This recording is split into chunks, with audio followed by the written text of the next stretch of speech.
नमस्कार। अंतर्राष्ट्रीय खबरों के हमारे इस खास कार्यक्रम में आपका स्वागत है। मैं हूं चंद्रशेखर जोशी। इस कार्यक्रम में हम आपको इस वक्त की बड़ी अंतर्राष्ट्रीय खबरें दिखाते हैं और दो बड़ी खबरों पर अपने विशेष मेहमान के साथ चर्चा भी करते हैं। आज हम अमेरिका पाकिस्तान तेल डील पर बलूचिस्तान में नाराजगी और ईरान पर विदेशों में हत्याओं को अंजाम देने के आरोप पर चर्चा करेंगे। कार्यक्रम के अंत में कुछ और महत्वपूर्ण अंतर्राष्ट्रीय खबरें आपको दिखाएंगे, लेकिन आइए सबसे पहले आपको दिखाते हैं इस वक्त की अंतर्राष्ट्रीय हेडलाइंस। ईरान की बढ़ती खुफिया गतिविधियों पर अमेरिका और नेटो सहयोगियों की कड़ी चेतावनी। कहा, ईरान अपने विरोधियों को खत्म करने के लिए दे रहा है आपराधिक गिरोह का साथ। तेहरान ने आरोपों का किया खंडन, बताया ध्यान भटकाने की कोशिश।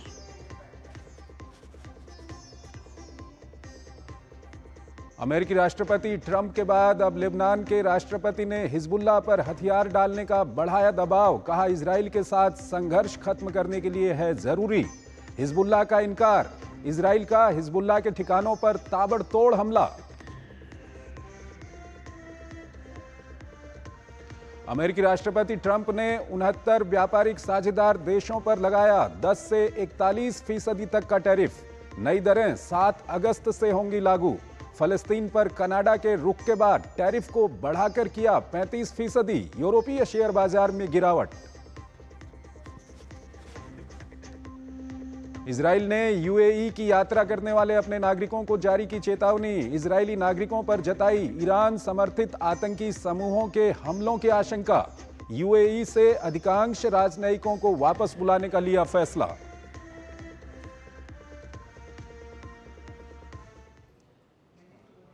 और आइए पहली खबर की ओर आपको लिए चलते हैं। पाकिस्तान के बलोचिस्तान में अमेरिका और पाकिस्तान के बीच हुई तेल डील को लेकर काफी नाराजगी है। बलोच पाकिस्तानी सेना प्रमुख आसिम मुनीर और अमेरिकी राष्ट्रपति डोनाल्ड ट्रंप पर भड़के हुए हैं। बड़े बलोच नेता मीर यार बलोच ने ट्रंप को पत्र लिखकर इस संबंध में चेतावनी भी दी है। आइए आपको एक रिपोर्ट के जरिए बताते हैं कि अमेरिका और पाकिस्तान के बीच क्या डील हुई और बलोच इससे क्यों नाराज हैं। इस रिपोर्ट के बाद अपने विशेषज्ञ मेहमान के साथ हम इस खबर का विश्लेषण भी करेंगे। ये रिपोर्ट देखिए। अमेरिका के राष्ट्रपति डोनाल्ड ट्रंप की विभिन्न देशों के साथ ट्रेड डील और टैरिफ ने दुनिया भर में बवाल मचा रखा है। यूरोप से लेकर अफ्रीका और अमेरिका से लेकर एशिया तक ट्रंप ट्रेड डील और टैरिफ सुर्खियों में है। वहीं पाकिस्तान के साथ हुई एक डील के कारण बलोच भड़क गए हैं। इस संबंध में एक बड़े बलोच नेता ने ट्रंप को पत्र लिखकर गहरी चिंता व्यक्त की है। दरअसल अमेरिका और पाकिस्तान के बीच पाकिस्तान में क्रूड ऑयल के उत्खनन को लेकर एक डील हुई है। इसकी जानकारी खुद राष्ट्रपति ट्रंप ने अपने सोशल मीडिया पर दी। ट्रंप ने सोशल मीडिया पर घोषणा की कि हमने पाकिस्तान के साथ एक समझौता किया है जिसके तहत दोनों देश मिलकर विशाल तेल भंडारों को विकसित करने के लिए काम करेंगे। हम उस तेल कंपनी को चुनने की प्रक्रिया में हैं जो इस साझेदारी का नेतृत्व करेगी। ट्रंप की घोषणा के बाद बलोचों का गुस्सा 7वें आसमान पर चढ़ गया। मीर यार बलोच ने इस सिलसिले में अमेरिकी राष्ट्रपति ट्रंप को एक पत्र लिखा जिसमें कहा गया है कि पाकिस्तान ने अपने यहां मौजूद तेल के भंडारों को लेकर ट्रंप को गलत जानकारी दी। पत्र में कहा गया है कि आसिम मुनीर ने पाकिस्तान में मौजूद जिस तेल और दुर्लभ खनिज का जिक्र किया वो पंजाब में नहीं बल्कि बलूचिस्तान में मौजूद हैं, जिस पर पाकिस्तान ने अवैध कब्जा कर रखा है। पाकिस्तान बलूचिस्तान में मौजूद दुर्लभ खनिज का राजनीतिक और आर्थिक फायदा उठाने के लिए इस्तेमाल कर रहा है। पाकिस्तानी सेना को कटघरे में खड़ा करते हुए मीर यार बलोच ने लिखा कि पिछले कई वर्षों से सेना और अलकायदा के बीच दोस्ती के कारण अफगानिस्तान में हजारों अमेरिकी सैनिकों की मौत हुई। ऐसे में बलूचिस्तान में तेल और दुर्लभ खनिजों के उत्खनन के लिए पाकिस्तान का साथ देना अमेरिका के लिए गलत रणनीतिक कदम होगा। अमेरिकी कदम से आईएसआई और मजबूत होगा जो वैश्विक आतंकवाद को बढ़ावा देता आ रहा है। इसलिए पाकिस्तान, चीन या किसी अन्य देश को बलूचिस्तान में प्राकृतिक संसाधनों के दोहन की इजाजत नहीं दी जाएगी। मीर यार बलोच ने अंतर्राष्ट्रीय समुदाय से अपील करते हुए बलूचों की पाकिस्तान से आजादी में उनका समर्थन करने का जिक्र किया। कुल मिलाकर बलूच संगठनों ने साफ कर दिया है कि बलूचिस्तान बिकाऊ नहीं है। आपको बता दें कि बलूचिस्तान में लंबे समय से अलग अलग अलगाववादी संगठन बलूचिस्तान की आजादी के लिए संघर्ष कर रहे हैं। कई संगठन यहां पाक सेना के अत्याचार और आजादी की मांग को लेकर अहिंसक संघर्ष चला रहे हैं और समय समय पर धरना प्रदर्शन करते रहते हैं। वहीं कुछ बलोच संगठन सशस्त्र विद्रोह कर रहे हैं। इन्होंने पाक सेना और सीपीईसी में काम कर रहे चीनियों को भी निशाना बनाया है। यहाँ पाक सेना को भारी नुकसान हो रहा है। पाकिस्तान के कई सैनिक मारे गए हैं।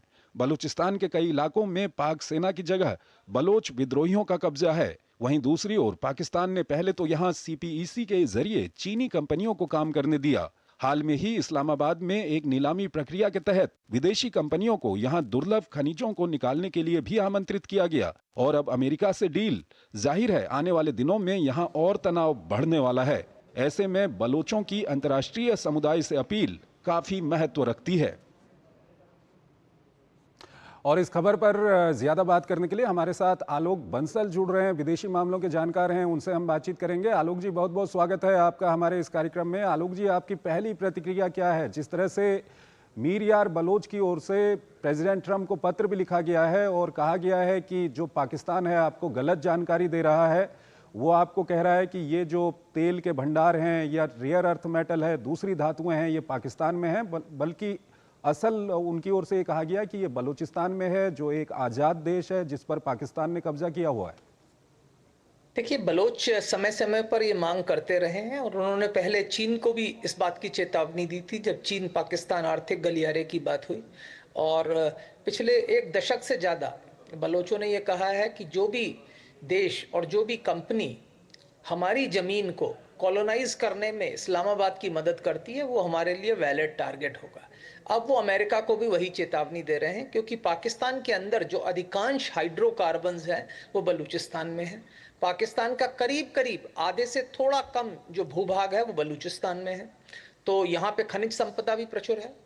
तो अभी जो राष्ट्रपति ट्रंप ने जो घोषणाएं की हैं उनका क्या मुद्दा है, क्या उद्देश्य है, ये कहना बड़ा मुश्किल है। हो सकता है वो शेल गैस की बात कर रहे हों, क्योंकि कुछ सर्वे इस तरीके के भी आए हैं कि पाकिस्तान में बहुत बड़े शेल गैस के भंडार हैं, लेकिन पाकिस्तान ने जो भी कुएं खोदे उनकी जो कॉस्ट थी, जो उनकी जो कीमत आ रही थी, जो शेल गैस निकल रही थी, वो उनके लिए अफोर्डेबल नहीं थी। उस कीमत पर वो गैस किसी भी दुनिया में कहीं पे भी बेची नहीं जा सकती थी और इसलिए पाकिस्तान उसको आगे नहीं बढ़ा पाया। अब क्या ट्रंप साहब करना चाहते हैं? क्या वो बलूचिस्तान में जाके हाइड्रोकार्बन और ऑयल ढूंढ रहे हैं या शेल गैस और शेल ऑयल की तरफ आगे बढ़ रहे हैं जो सिंध नदी के आसपास है? इसके बारे में कोई जो क्लैरिटी है वो अभी नहीं है। लेकिन जहां तक सवाल बलूचिस्तान का है, बलोचों ने आज तक किसी भी विदेशी शक्ति को अपने भूभाग पर ऐसे कार्य करने नहीं दिए जिससे कि इस्लामाबाद का वहां पर दबदबा बढ़े और इस्लामाबाद उस जगह को कॉलोनाइज करने में सफल हो, जो बाहर से लोगों को लाके वहां बसा सके। ऐसी पाकिस्तान की काफी समय से चेष्टा रही है। चीन पाकिस्तान आर्थिक गलियारे के माध्यम से, ग्वादर के माध्यम से, कई तरीके से उसने कोशिश की। और अब ये जो अमेरिका और पाकिस्तान के बीच में जो समझौता हुआ है उसके बाद कई लोग पाकिस्तान में ऐसा सोच रहे हैं कि अमेरिका जो है बलूचिस्तान की खनिज संपदा के खनन में पाकिस्तान की मदद करेगा और उसके खिलाफ बलोचों का गुस्सा स्वाभाविक है। आलोक जी, हमने देखा कि वहां पर सीपीईसी को लेकर के जो चाइनीज वहां पर काम करते थे, बलूचों ने उन पर भी हमला किया और अब ये डील एक तरह से हो गई है और कहीं ना कहीं कंपनियों को खोजा जा रहा है कि कौन वहां पर जाकर काम करेगा अमेरिका और पाकिस्तान की ओर से। सवाल ये है कि पिछले 1-1.5 साल में हमने देखा है कि बलूचिस्तान की आज़ादी को लेकर के वहाँ पर जो मांग है वो काफ़ी मुखर हुई है और जो बलूच सशस्त्र विद्रोहियों का संघर्ष है वो भी हमने देखा है कि काफ़ी उन्होंने पाकिस्तानी सेना पर हमले किए हैं। इस सब के बीच सवाल यह है कि हमने देखा कि इस्लामाबाद के अंदर एक नीलामी प्रक्रिया भी वहाँ पर की गई थी जिसमें विदेशों को बुलाया गया था कि बलूचिस्तान में रेयर अर्थ मेटल हैं, दूसरी धातुएँ हैं, आप इनको एक्सप्लोर कर सकते हैं। क्या पाकिस्तान बलूचिस्तान में जिस तरह से कई जगह पे पीछे हट रहा है, उसमें अंतर्राष्ट्रीय समुदाय को इसमें घसीटकर इस पूरे मामले को बदलने की कोशिश तो नहीं कर रहा? पाकिस्तान की शुरू से ही यही कोशिश रही है कि पहले भी उसकी कोशिश थी कि किसी तरीके से चीन को इसमें उलझाया जाए जिससे कि पाकिस्तान की सुरक्षा और बलूचिस्तान के जो कॉलोनाइजेशन है उसमें चीन का हाथ हो, पर चीन सफल नहीं हो पाया। और आपने देखा कि आज भी ना ग्वादर पोर्ट या चीन पाकिस्तान आर्थिक गलियारा दोनों ही आर्थिक रूप से सफल प्रोग्राम्स नहीं है। अब पाकिस्तान की कोशिश है अन्य विदेशी शक्तियां जो है बलूचिस्तान में किसी तरीके से सक्रिय हो जाएं और जिससे पाकिस्तान का जो एजेंडा है वो वहां पे सफल हो जाए। और इसमें अब उसको ऐसा लग रहा है कि राष्ट्रपति ट्रंप के माध्यम से उसको एक ऐसा ऐसी शक्ति हाथ लग गई है जो शायद बलूचिस्तान में उनके एजेंडे को पूरा करने में उनकी मदद करे। क्या इससे और तनाव नहीं बढ़ेगा वहां पर आलोक जी?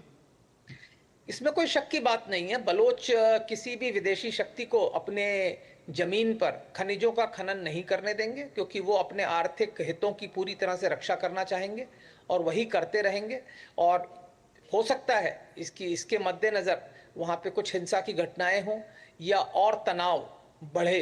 हमने पिछले कुछ समय से देखा है कि बलोच जो उग्रवादी संगठन है, उन्होंने कई पंजाबी नागरिकों की जगह जगह हत्या की और इस तरीके से तनाव जो है पाकिस्तान में पिछले कुछ समय से बढ़ता ही चला जा रहा है। ठीक है आलोक जी, हमारे साथ बने रहिएगा। एक और महत्वपूर्ण खबर है, उस पर हम आपसे बातचीत करेंगे, लेकिन यहाँ पर हमको एक छोटा सा ब्रेक लेना है। एक छोटा सा ब्रेक लेते हैं। जब जब भूख सताए MDH याद आए, सेहत और न्यूट्रिशन मिले, बॉडी क्या स्ट्रॉन्ग बने, थोड़ा खा के पेट भरे, डाइजेशन को ना दे धोखा, MDH सोयाबीन का चोखा। MDH सोयाबीन बढ़िया नगेट्स, सोया चूरा और सोया चाप। MDH सोयाबीन असली प्रोटीन। MDH जो लक्ष्य चुना था समझ आने लगा है। GLA यूनिवर्सिटी, उच्च लक्ष्य की निश्चित प्राप्ति। अब क्या देख रहे हो पापा? तुम कहते हो ना कि स्टॉक मार्केट में बहुत सोच समझकर इन्वेस्ट करना चाहिए, बस थोड़ा सा ज्ञान ले रहा हूं। किससे? हर एक स्टॉक्स एक्सपर्ट है, मस्त एजुकेशनल वीडियोस बनाता है और अच्छी इन्वेस्टमेंट की टिप्स भी देता है। पापा इन वीडियोस पे ना जाएं, अपना रिसर्च खुद करें या सेबी रजिस्टर्ड इन्वेस्टमेंट एडवाइजर से संपर्क करें। एजुकेशन के नाम पर कुछ इन्फ्लुएंसर्स अक्सर इन्वेस्टर को मिसगाइड करते हैं, नुकसान आपका होगा।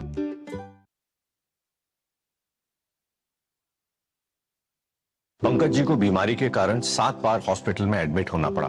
पॉलिसी बाजार की टीम ने हर बार उनका लाखों का क्लेम अप्रूव करवाने में पूरी हेल्प की। बीमारी में हेल्थ इंश्योरेंस ही काम आएगा। पॉलिसी बाजार पर 1 करोड़ का हेल्थ इंश्योरेंस सिर्फ 360 रुपए महीने से शुरू। पापा फीस ज्यादा है। बेटा याद है बोनस के कुछ पैसे हमने दूसरे खाते में रखे थे? 2 साल से खाते में कोई लेन देन नहीं हुआ है, शायद इनऑपरेटिव हो गया होगा। तो अब बैंक जाके या वीडियो KYC से KYC अपडेट कराओ, खाता होगा एक्टिव एकदम फ्री। चलो कहाँ? एडमिशन कराने, खाता हुआ एक्टिव। RBI कहता है जानकार बनिए, सतर्क रहिए। मेरी पसंद, मेरी पसंद, मेरी पसंद, मेरी पसंद, हमारी पसंद। हम सबकी पसंद। मजबूत देश का मजबूत सरिया हो गया स्टील। डॉक्टर दादू, ये प्रीमियम क्या होता है? बेटा प्रीमियम मतलब समझ लो पेट्रोल। जब तक कार में पेट्रोल है तब तक कार चलेगी, पेट्रोल खत्म कार स्टॉप। पर पापा इस बार पेट्रोल खत्म होने पर भी कार चलती रहेगी। वो कैसे? LIC के जीवन लाभ में प्रीमियम पेमेंट हो जाए स्टॉप, पर पॉलिसी के फायदे चलते रहते हैं। मतलब अब लाइफ की गाड़ी चलेगी नॉन स्टॉप। LIC हर पल आपके साथ। शादी का किचन महके जहां, गोल्डी किचन किंग मसाले हो वहां। गोल्डी लाई है फ्रेश लॉक टेक्नोलॉजी, जो रखे मसालों को हर समय फ्रेश। स्वागत है आपका ब्रेक के बाद। ईरान की खुफिया एजेंसियां विदेशों में जाकर ईरान के खिलाफ आवाज उठाने वालों को गिन गिन कर निशाना बना रही हैं। ये गंभीर आरोप ईरान पर अमेरिका, ब्रिटेन सहित 14 देशों ने लगाए हैं। एक संयुक्त बयान जारी कर इन देशों ने कहा है कि ईरान, अमेरिका, यूरोप समेत कई देशों में पत्रकारों, असंतुष्टों, यहूदी नागरिकों और पूर्व सरकारी अधिकारियों को निशाना बना रहा है। आइए इस संबंध में आपको एक रिपोर्ट दिखाते हैं, उसके बाद इस खबर पर अपने विशेषज्ञ मेहमान के साथ चर्चा भी करेंगे। ये रिपोर्ट देखिए। ईरान एक बार फिर पश्चिमी देशों के निशाने पर है। इस बार मामला परमाणु हथियार को लेकर नहीं, बल्कि ईरानी खुफिया एजेंसी की तरफ से बढ़ते खतरे को लेकर है। अमेरिका सहित 13 यूरोपीय सहयोगियों ने एक संयुक्त बयान जारी कर उनके क्षेत्रों में ईरानी खुफिया सेवाओं की गतिविधियों पर चिंता जताई। तेहरान पर आरोप है कि उसकी खुफिया सेवाओं ने यूरोप और उत्तरी अमेरिका में लोगों को मारने, अपहरण और परेशान करने का प्रयास किया, जो उनकी संप्रभुता का स्पष्ट उल्लंघन है। गठबंधन में शामिल देशों के मुताबिक ईरानी खुफिया सेवा के अधिकारियों ने अमेरिका समेत कई यूरोपीय देशों में पत्रकारों, असंतुष्टों, यहूदी नागरिकों और पूर्व सरकारी अधिकारियों को निशाना बनाने के लिए अंतर्राष्ट्रीय आपराधिक गिरोह का साथ दिया। हालांकि ईरान ने पश्चिमी देशों के आरोपों को निराधार बताते हुए खारिज कर दिया है। विदेश मंत्रालय ने पश्चिमी देशों के आरोपों को निराधार बताते हुए दुनिया के मौजूदा हालात से ध्यान भटकाने की कोशिश करार दिया। इससे पहले यूके की एक संसदीय समिति ने 2022 से अब तक कम से कम 15 साजिशों का खुलासा करते हुए ईरानी खुफिया अधिकारियों को जिम्मेदार ठहराया था। मई में ब्रिटिश पुलिस ने राष्ट्रीय सुरक्षा के लिए कथित खतरों के आरोप में 7 ईरानियों को गिरफ्तार भी किया था। हालांकि उस वक्त भी ईरान ने ब्रिटेन की कार्रवाई को संदिग्ध और अनुचित बताते हुए निंदा की थी। यूरोप के अन्य देशों ने ईरान पर ऐसे ही आरोप लगाए।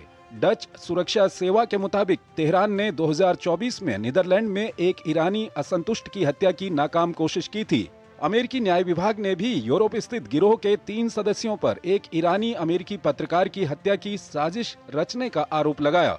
इनमें से 2 को इस साल की शुरुआत में दोषी ठहराया गया, जबकि तीसरे ने अपना गुनाह कबूल कर लिया।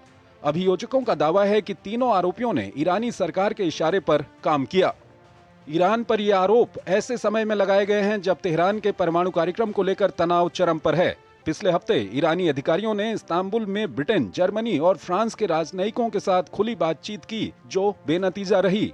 उधर ईरान ने अपने परमाणु कार्यक्रम को शांति के उद्देश्य के लिए बताया। बहरहाल अमेरिका ने ईरान के ऊर्जा व्यापार और शिपिंग नेटवर्क को निशाना बनाते हुए कुल 20 संस्थाओं पर नए प्रतिबंध लगाने का ऐलान किया है। अमेरिकी विदेश विभाग ने बयान जारी कर कहा है कि प्रतिबंधों का मकसद किसी को सजा देना नहीं, बल्कि उनके व्यवहार और कामकाज में सुधार लाना है। आलोक बंसल हमारे साथ जुड़े हुए हैं, विदेशी मामलों के जानकार हैं, उनसे हम बातचीत करेंगे। आलोक जी, इस मामले की अगर हम बात करें तो ये कितना गंभीर आरोप ईरान के ऊपर है। 14 देशों ने एक जॉइंट स्टेटमेंट जारी किया है और पूर्व में हमने देखा है कि ब्रिटेन में इस तरह के कई मामले भी आए थे। उन्होंने दावा किया कि कई ईरानी नागरिकों को उन्होंने पकड़ा भी इस मामले में। देखिए, ऐसा है कि ईरान की हुकूमत ने पहले भी ऐसे कदम उठाए हैं। अगर आपको याद हो, शाहपुर बख्तियार या बनी सदर, इनके सब के ऊपर जो प्रमुख विरोधी नेता थे उनके ऊपर कई बार हमले हुए हैं। MEK के ऊपर भी हमले हुए हैं। लेकिन ये कहना कि पश्चिमी देशों के आरोप बिल्कुल सही हैं, मेरे ख्याल से गलत होगा। पश्चिमी देश कई बार इस तरीके के आरोप कई अन्य देशों पर लगाते रहे हैं। साथ ही साथ ये बात भी सही है कि कई ईरानी नागरिकों को भी तीसरे देशों के अंदर मारा गया है। उसमें कासिम सुलेमानी एक प्रमुख नाम आता है हमारे सामने। और ऐसा भी है कि ईरान के अंदर भी कई इसके नागरिकों की हत्या कई अन्य देशों ने की है। लेकिन जो आरोप ईरान के ऊपर है, ये गंभीर आरोप है और अगर पश्चिमी देश इसके ऊपर क्रियान्वयन करते हैं तो ईरान के ऊपर निश्चित रूप से दबाव धीरे धीरे अब बढ़ेगा, विशेषकर ऐसे समय में जब ईरान एक युद्ध से गुजरा है और उसकी आर्थिक स्थिति भी काफी कमजोर है। आलोक जी, यहाँ पर सवाल ये उठता है कि ईरान कहीं न कहीं हाल में हमने देखा कि ईरान पर किस तरह से अमेरिकी और इजरायली हमले हुए थे, ईरान के परमाणु कार्यक्रम को नुकसान पहुंचाया था। उसके बाद फ्रांस, यूके और जर्मनी जैसे देश लगातार ईरान पर दबाव बना रहे हैं कि वो परमाणु कार्यक्रम को लेकर के समझौता कर ले, नहीं तो उसके ऊपर और प्रतिबंध लगाए जाएंगे। ऐसे में 14 देशों का एक साथ आना और एक साथ इतना बड़ा गंभीर आरोप लगाना, ये संबंधों को कितना और तनाव की ओर बढ़ाएगा? देखिए, तनाव तो बढ़ेगा ही, क्योंकि इससे ईरान के ऊपर और दबाव बढ़ेगा एक ऐसे समय में जब ईरान एक कमजोर दौर से गुजर रहा है। मेरे ख्याल से इन 14 देशों की कोशिश है इस दबाव को बनाकर किसी तरीके से परमाणु समझौते पर ईरान तैयार हो जाए, जो कि एनरिचमेंट, जीरो एनरिचमेंट की बात करता है। अब ईरान के लिए ऐसे किसी समझौते पर दस्तखत करना और उसे अपने घरेलू लोगों, नागरिकों को समझाना कि ये हमारे हित में है, बड़ा मुश्किल होगा। तो मुझे लगता है कि आगे चल के ईरान के लिए मुश्किलें बढ़ेंगी और हो सकता है जो ईरान के अंदर इस वक्त हुकूमत है वो धीरे धीरे कमजोर पड़ने लगे। उसके ऊपर दोनों ही तरफ से, कट्टरपंथी शक्तियों से सादी उदारवादी शक्तियों, दोनों तरफ से शायद दबाव पड़ने लगे, और वो भी ऐसे समय में जब विलायत फकी जो अयतुल्ला खमैनी हैं उनके स्वास्थ्य के बारे में चर्चाएं चल रही हैं कि वो बहुत ज्यादा स्वस्थ नहीं है। आलोक जी, यहाँ पर सवाल ये भी उठता है कि ईरान की ओर से काफ़ी देर के बाद इस पर प्रतिक्रिया आई, उन्होंने इसका खंडन किया क्या प्राइमा फेसाई हम ईरान के खंडन को सही मान लें या इस पर अभी और जांच की ज़रूरत है, जो तथ्य पश्चिमी देशों की ओर से दिए गए हैं? देखिए, कोई भी राष्ट्र इस बात को स्वीकार तो नहीं करेगा कि वो दूसरे राष्ट्रों में नागरिकों की हत्या कर रहा है। तो ईरान का जो प्रतिक्रिया आई वो तो स्वाभाविक थी। देर का मतलब यह है कि उनको प्रतिक्रिया देने में भी तकलीफ हुई, क्योंकि कुछ क्रेडिबल एविडेंस होंगे पश्चिमी देशों के पास। जब उन्होंने 7 नागरिकों को गिरफ्तार किया है तो उनके पास से उनको कुछ ऐसे तथ्य मिले होंगे जो उंगली जो है ईरान की हुकूमत की ओर उठा रहे हैं। और जी। इसके कारण तो ऐसा लगता है कि ईरान को प्रतिक्रिया देने में तकलीफ हुई है। लेकिन पश्चिमी देश हमेशा जब किसी की ओर उंगली उठाते हैं तो हमेशा सही नहीं होते। इस बात को भी हमें समझ लेना चाहिए। आलोक जी, बहुत बहुत शुक्रिया आपका, आप हमारे इस कार्यक्रम में जुड़े और दोनों ही महत्वपूर्ण विषयों पर आपने अपना महत्वपूर्ण विश्लेषण हमारे दर्शकों के साथ साझा किया। बहुत बहुत आपका शुक्रिया। एक छोटा सा ब्रेक लेते हैं यहाँ पर। ब्रेक के उस पार आज की कुछ और महत्वपूर्ण अंतर्राष्ट्रीय खबरें आपको बताएंगे। मम्मी, भूख लगी। ये 1 मिनट में नहीं 4 मिनट में आएगा। थोड़ा वक्त लगेगा पर सेहत को पाएगा। NDH सूजी वर्मिसेली पर सबका दिल आएगा। NDH सूजी वर्मिसेली, सेहत भी स्वाद भी। जो लक्ष्य चुना था समझ आने लगा है। GLA यूनिवर्सिटी, उच्च लक्ष्य की निश्चित प्राप्ति। फिर ये डुगडुगी गई कहाँ? पापा के साथ साथ सारे सपने भी चले गए और अपने बच्चों के सपनों के साथ ऐसा कुछ नहीं होने देना। वो कैसे? पहले से लाइफ इंश्योरेंस का टर्म प्लान ले रखा है। बड़े भैया, सपनों को रखो सुरक्षित टर्म प्लान के साथ। सबसे पहले लाइफ इंश्योरेंस।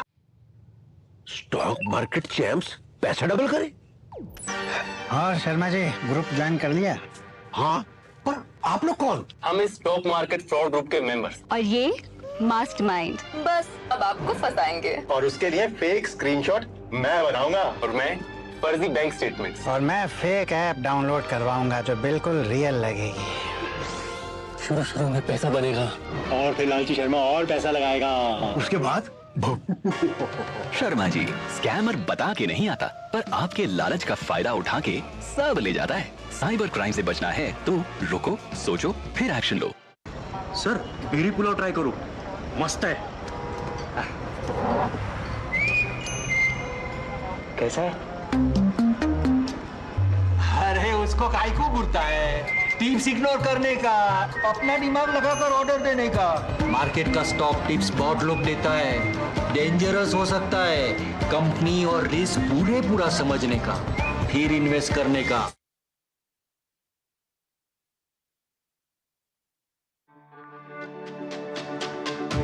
मेरी पसंद, मेरी पसंद, मेरी पसंद, मेरी पसंद, हमारी पसंद, हम सबकी पसंद। मजबूत देश का मजबूत सरिया हो गया स्टील।